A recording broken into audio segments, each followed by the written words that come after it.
દક્ષિણ ગુજરાતના જંગલ વિસ્તારોમાં વન વિભાગ દ્વારા અમલમાં મુકાયેલું રિજ ટુ વેલી મોડલ વરસાદી પાણીના દરેક ટીપાને સાચવવાના સંકલ્પ સાથે કાર્યરત છે.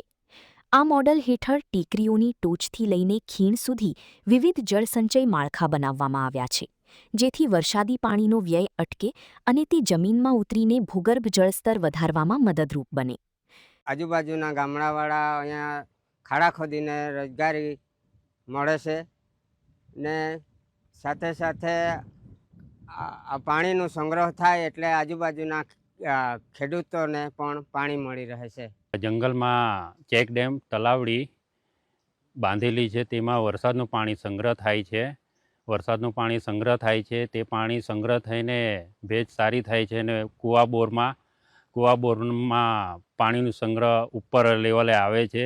તે બદલ જંગલના બાજુના ખેડૂતોને પાકમાં સારું પડે છે. આ અભિગમના પરિણામે જંગલોમાં વર્ષભર પાણીની ઉપલબ્ધતા વધી છે.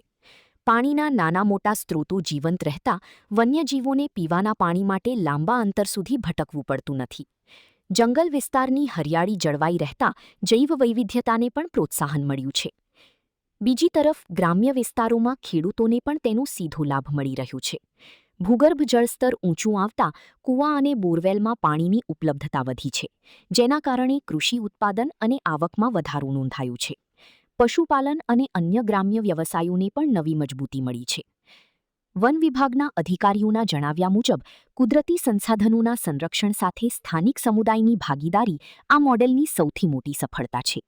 લોકોમાં પાણી અને પર્યાવરણ પ્રત્યે જાગૃતિ વધતા જળસંચયના પ્રયાસોને વધુ વેગ મળ્યો છે. આ અંતર્ગત 150થી વધુ ચેકડેમ, 200થી વધુ વન તલાવડીઓ અને 2 લાખ રનિંગ મીટરના કંટ્રોલ ટ્રેન્ચ બનાવવામાં આવ્યા છે.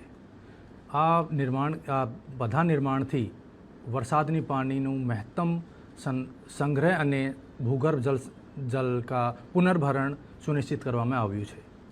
આ પ્રયાસોને પરિણામે સુરત વન વિભાગના જંગલ હેઠળ ઉમરપાડા, માંડવી, વાંકલ સહિતના આદિવાસી ભાઈ બહેનોના વિસ્તારમાં ભૂગર્ભ જલ સ્તર વધ્યું છે અને કૂવા અને બોરવેલમાં પાણી ઉપલબ્ધિ સુધરી છે.